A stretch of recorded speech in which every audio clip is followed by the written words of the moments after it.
So, this is the second time lucky. I left my WhatsApp notifications on and I was getting so many messages come up and it was pausing the video and it was really irritating me. So, I come back and started again.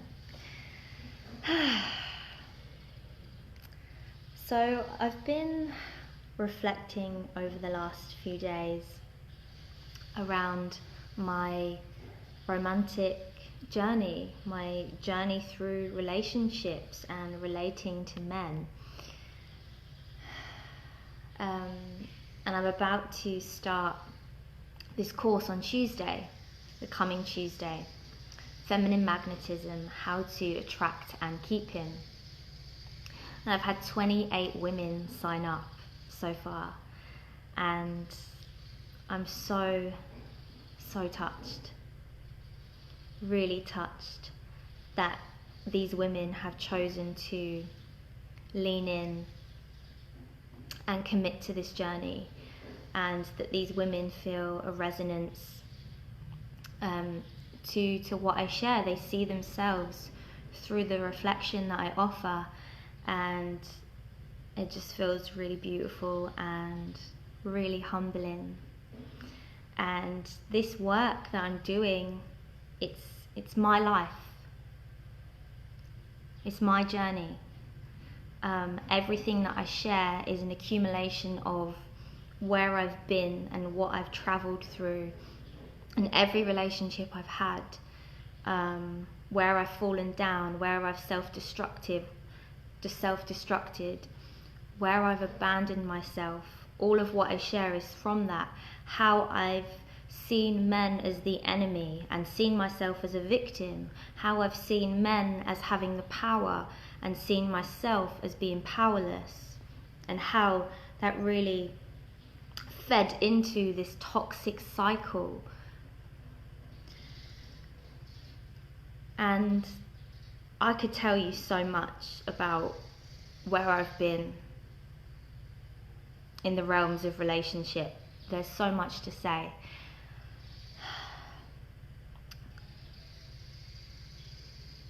I only knew how to love through self-abandoning, through leaving myself, leaving my body, leaving my needs, leaving my emotions.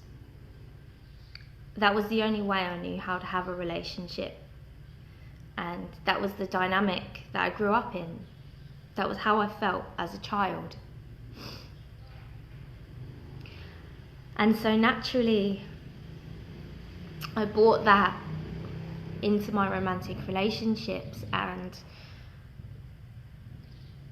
I really believed that, if I'm to be loved, if I'm to maintain this connection with this guy, then I need to be small. I need to shrink myself. I need to shrink myself emotionally and energetically and spiritually if I'm to be loved. Because that's what I'd learned. That's what was locked into my emotional body at a deep core level. And so that is how I operated.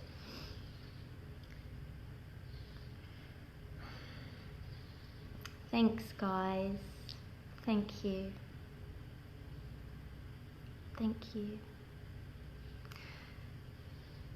Anytime I was in connection with a guy, whether it was for 1 year or 1 month, I would spend most of that relationship in the story, in the lens of, you're going to be abandoned.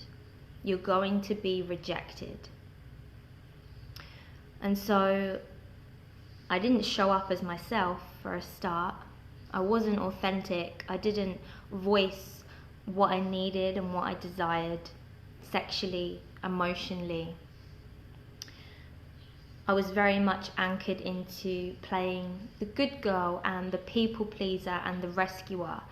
I'd grown up in an environment where the people around me had mental health issues, substance abuse issues, so I attracted that a lot. And it was also a reflection of where I was at. And so it would be this very, I would be in this energy of knowing that, or wanting them to be dependent on me and wanting to fix them and save them, because it gave me a distraction away from myself.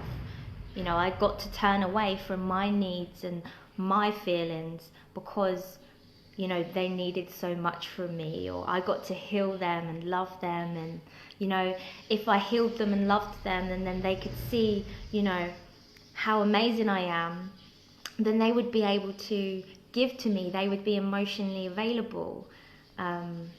But of course, because I was coming from this real empty, emotionally void place, that's never how it played out. And so I would always be seeing him and myself through this lens of, it's gonna fall apart, he's gonna abandon me. And so how I showed up from that place was shrinking and denying my feelings and my boundaries, and then also getting to a point where I would burst and implode because I did not feel good in the relationship. I did not feel safe. And there was no way I could have felt safe, because I didn't feel safe within myself, because I put my safety in their hands. I put the way they responded to me, the way they showed up, mean how worthy I was. And so if I wasn't safe, then it was something that they were doing. It was on them. And if only they could be more like this, if only that we could change things to be like this, you know, then I could feel good. And it never quite worked out that way. Either they would back away because they would feel so pressured and overwhelmed by the relationship, or it would just end up super codependent and unhealthy, and I would have no sense of self. My whole life would revolve around maintaining the relationship and trying to get the emotional stability that I wanted but never had within myself. And so once I got clear, once I really saw the story that I was practicing, the beliefs that I had subscribed to based on what I was shown as a child, I started to see how this was showing up and how this is rippling out into the men I was attracting. And I had no emotional relationship to myself. I was quite emotionally empty, and so the only time I felt like I could feel alive was in a relationship. But as you know, everyone, or maybe you don't know, all the men that I was attracting was a mirror to the way that I felt inside. And so the only thing I was actually holding space for was a relationship where there was no emotional availability, or there was inconsistent emotional availability. And I wasn't emotionally available to myself. So there was no way that I was going to get a man to be that for me as well. You know, as within, so without. You cannot receive what you cannot be open to within yourself. And no matter how these guys were showing up, they could be the most attentive, loving man, or they could be the man that had all the emotional drama going on, depression, what have you. No matter what he was doing, no matter how he showed up, I couldn't receive him, because I was so convinced and determined to believe that I was going to be abandoned that I would never receive this guy. So he didn't have a hope in hell, because I'd already decided that he wasn't available, that I wasn't a priority. And I used them as an emotional punch bag when I didn't feel safe, when I felt overwhelmed, when my boundaries had been crossed, but I didn't realize that my boundaries had been crossed because I didn't even know what a boundary was. I didn't even know what my needs were. All I would experience was getting to boiling point and just becoming overwhelmed and then just breaking. And of course, they would receive the wrath of this. And so I would emotionally back them in a corner, you know, to give me some kind of reassurance, to to fix how I felt, to comfort me. And it never ever worked because I couldn't hold myself. I couldn't validate my own emotions. I didn't have any compassion or acceptance for my inner child. And so when I began to shift, one of the first things that changed for me was when I admitted to the kind of relationship I wanted, which was with someone that was emotionally available, with someone that was on a similar path to myself, with someone that wanted a relationship with longevity and depth. And the men that I'd been relating to for the past 2-3 years, that was not on the table. When I finally admitted to myself, okay, well, this is actually what you're desiring. You do want intimacy. You do want consistency. You do want something long-term and heartfelt and intimate and spiritual. When I admitted that to myself, then I started to own it.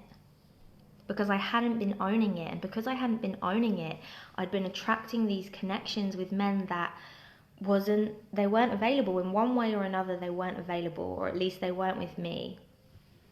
That's all I was a vibrational match for, because I actually wasn't available to myself. I wasn't available to my own desires, my needs and my boundaries, and I wasn't willing to take a stand for them.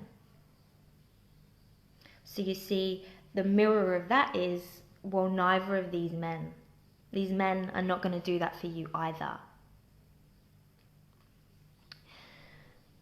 And so when I started to walk away or accept, okay, this isn't the guy for me, the dynamic of this relationship is really not feeling good and it's not what I'm desiring, and I started to own it and speak it and be in integrity with that, meaning that I would walk away, and not from this place of resentment or fuck you, this isn't what I want, but walk away with an open heart, because I trusted that I could receive more. I trusted that what I wanted was out there, even though I haven't seen it so far, even though I have all this evidence to tell me that I'm always rejected, relationships don't go well for me, men aren't emotionally available. Like, I had a fucking long list of reasons to tell you why I shouldn't trust. And I could have held on to those reasons, and I could still be doing this dance and this cycle now if I hadn't chosen a different story. If I hadn't chosen to prioritize and own my desires and my heart. And until I started to take care of my heart, which meant that the pattern of me having sex to escape myself, or having sex as an exchange to feel loved and feel intimacy, when I started to actually realize that doesn't feel good for you. Your womb doesn't like it. Your heart doesn't like it. When I actually started to take care of myself in that way, then things changed. Changed? It's not a word, is it? It's not a word. Then things changed. And when I actually got to a point where my happiness wasn't dependent on if I was seeing a guy, if I was having sex with a guy, if I was getting this much attention from so-and-so. When I just felt good anyway, I felt in my purpose, I felt in my power, I felt confident, I felt worthy of having this soulmate connection, even though it wasn't currently in my field, even though there wasn't anyone around me who I felt was going to meet that criteria. I still felt good, and I felt just so in trust that it was coming, that it felt like it was already here. And because I was so in trust of it, I was so in integrity with what I wanted. I wasn't shrinking it, and I wasn't giving into connections that didn't feel good because, oh, but what if there's no one? Or what if it doesn't happen to me? What if this man that I so much desire doesn't actually exist? There was none of that in my belief system. because I'd done enough work on myself. I was so self-aware and in tune with what I wanted that there was no story that was in resistance and that wasn't congruent with what I wanted. And it showed up. And it showed up really quickly. Like, it took me fucking long enough to get there. Like, I had to go round the merry-go-round and repeat, you know, the same pattern for a good while. But when I got it and realised, oh, this is what I've been holding space for, and if I want to make space for this soulmate relationship, then this is how I shift. This is how I get my energy behind it. And then it all turned around pretty quickly. And the relationship that I'm in currently, you know, I've still seen old patterns show up. I've still seen old behaviors which are rooted in, you know, me trying to control the connection or trying to control my partner and trying to disempower him so I can feel some false sense of security. And I really, really see through it. Like the third eye illumination on these behaviors now is so strong. And this is what has really, really called me to share the work that I'm sharing now.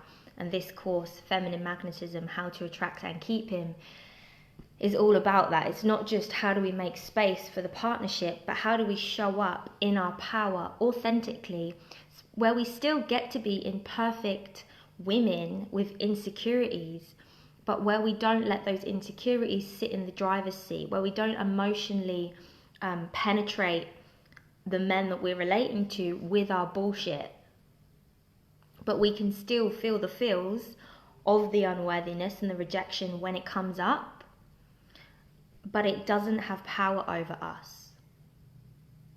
It doesn't get to sit in the driver's seat. It doesn't get to push this man away. And one of the things that, you know, I really understand now and see is that all my relationships in the past were a self-fulfilling prophecy. They were a self-fulfilling prophecy, okay? It was never, ever about me being unworthy or not good enough. And it wasn't ever about these men being assholes or being fuckboys or being shit men or, oh, well, they're just like all the rest of them.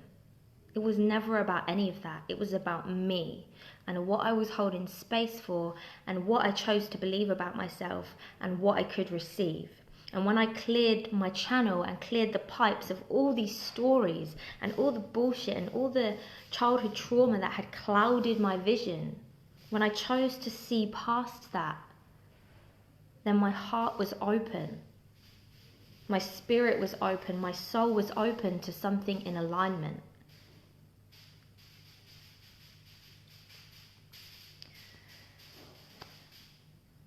And the other piece that I'm bringing through in this course, which just feels so, so important, and I really don't see that many people that I have in my field anyway, doing this kind of work, and, you know, which feels good because I get to bring it through.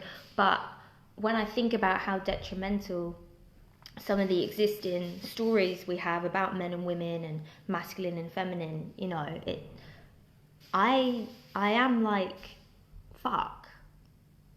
And I'd say that about myself sometimes with the way I show up. Like, fuck, that's fucking toxic. Like, that is so distorted. And what I'm actually getting to is the fact that men and women are different. I feel like there's some dogma or taboo around saying this at the moment, like, because we've been led to believe from, you know, some of the feminist movement or what have you, that men and women aren't different. It's just a social construct. It's just nurture. It's just conditioning that men and women are different. They're not. They fucking are different. They are different. We are so the same in a lot of ways. We are the same in some ways, but the ways that we're different count for a lot. They count for what we're motivated by. it counts for the way we communicate, and it counts for what we need, okay? The needs and the motivations and the communication of men and women is different. And one of the factors of those differences is that women have a lot of estrogen in their body and men testosterone. And those are very different hormones that have very different outcomes. Outcomes, effects. And when you understand this and when you can work with it and not see it as an enemy or a threat, then you can just maintain and cultivate this beautiful dance of polarity. And it doesn't mean that sometimes women aren't in their masculine and men in their feminine. But if you have a man who identifies as a man, as a masculine man, and a woman as a feminine woman, there are some ways that we need to understand and work with in order to show up in love with each other, in order to show up in compassion and understanding. And I don't see a lot of that happening at the moment, especially when we try to deny or avoid those differences that are playing out.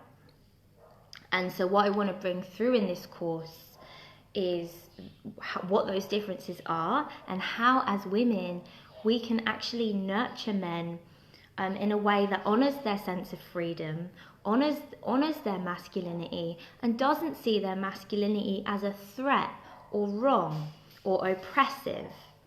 Because if you see it as that, you're going to experience it as that. Okay? And it's the same for us, same as women in their feminine. You know, we require certain things, and you know what I've learned as well is that we really need to learn how to hold ourselves with men. We really need to learn how to emotionally nurture ourselves before we throw our unprocessed stuff at them. Because what men learn and what men have been learning is that the feminine is unsafe. The feminine emotion, the feminine chaos is volatile. And what I'm teaching at the moment is, and what I'm so very much still learning and experimenting with, is how to be in my vulnerability, how to be in my authentic emotional experience without throwing it at him, without emotionally penetrating him when he doesn't feel safe, when he's not open to it. Because we are not entitled as women to have men be space holders for us all the time. Okay, that's not their job. And until we can actually hold space for ourselves in a way where we hold our little girl, we validate her, we give her what she needs, you will never receive it from a man. Okay, no matter what he says, no matter what he does, you will never receive his safety if you can't have that safety within yourself first. There's just no way. And what you'll discover is you'll end up essentially castrating that man so you can feel held. And what he'll either do is he'll either pander to your emotions by shrinking himself, or he will back off in some way. He will close down. So that's what I've been learning.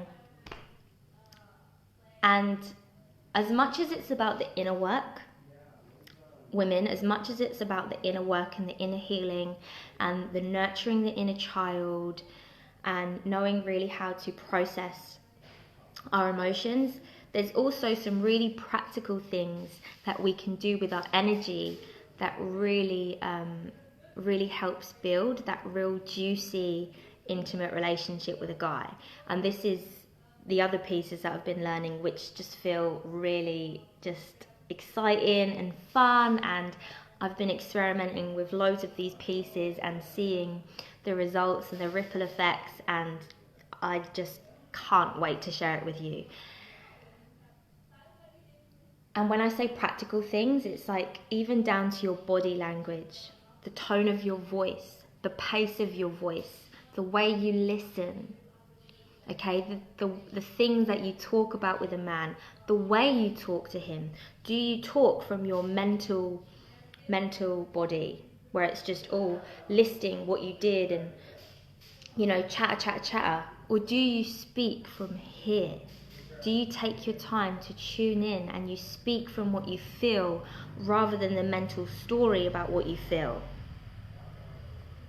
And, you know, that is a very, very big piece in how we can be magnetic and how we can have that real authentic, empowering communication with a man, where we're not just using him as our emotional dumping ground. Because that's what, you know, so many of us do. We think that, you know, we just need this man to validate our pain story. We need this man to feel us and see all of our emotional stuff. But we're not actually honoring ourselves, because we're not speaking from embodied truth. We're speaking from mental projection, emotional story. And that doesn't empower you, and it doesn't empower him. And so much of this work is like, it is for us. First and foremost, it's for you as a woman, and it's for all the men you're ever going to relate to. Because when you show up as a woman whose heart is open, who is in her authentic truth, who actually is interested in seeing this guy for who he is and not every other man you've known, when you show up as that woman, you are fucking healing the masculine. You are medicine to that man. Not by anything you're doing, not by being a martyr, not by being his mother, but you are just healing him through your energy. So much of our magnetism as women is through our energy, not by what we say, not by what we've done, not by what we've achieved, not by how much we prove our worth. It's in our energy. He is not attracted to you based on what you talk about or how you think or what you've done. It's your energy that he's after. That's how you feel so good. That's what liberates him and rejuvenates him. It's your energy. And if you're seeing him through the lens of, he's like this, he never does enough, he's a narcissist, he's avoidant, do you know what? Your energy is shit. Your heart is closed. You're not open. You're not being yourself. Why would you be yourself with someone you don't feel safe with? If this man's going to leave you and he's an asshole, you're not going to be yourself. But if you're actually interested in accepting him for who he is and appreciating him for everything he is right now, he feels fucking inspired to show up for you. He wants to lean in. He wants to pursue you. He wants to be around you because it feels good to be around you. He feels ignited and elevated in your energy. And that's just through you being you. And so much of what I teach, it's not about putting on an act. It's not about being something you're not. It's about actually being the truth of who you are in a really deep, embodied way. Which, funnily enough, is the way that is most magnetic and desirable to the masculine. But it is a way that women have been so cut off from and conditioned out of, you know, in this very fast-paced, masculine-orientated world. We've been taken out of our bodies, out of our vulnerability, out of our femininity, because we've been told it's weak, it's passive, it's worthless. And we're not only doing a disservice to ourselves when we buy into this, we're doing a disservice to the masculine.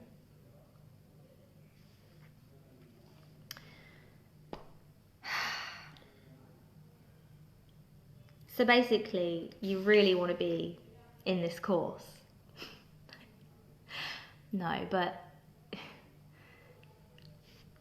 if you have found that you come up against a lot of drama, a lot of rejection, or you feel a lot of rejection, you find it quite difficult and challenging to relate to men or to feel confident and empowered in your relationships, then this course, Feminine Magnetism, How to Attract and Keep Him, this course will change your life.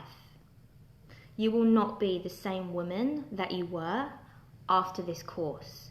If you show up and you commit and you really take on what I'm going to teach you and what I'm going to share, in a way that is in alignment for you, I promise you, your romantic relationships, your relationship with yourself will shift profoundly and instantly. If you are ready to swallow some hard pills, because some of what I share might feel a bit uncomfortable, might not be what you want to hear. But if you're willing to open your heart and look through a new lens towards men and yourself, I promise you, shit will change for the better in a multitude of ways.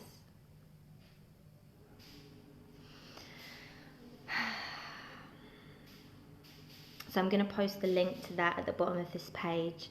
Please do let me know if you have any questions.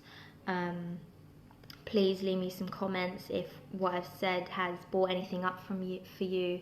If you have anything you want to share in regards to what I've spoken to, I would love to hear from you. Yeah. Thank you for listening. Thank you for receiving the message. And please send me some hearts if you felt what I've spoken about, if this has landed. Thank you. Lots of love.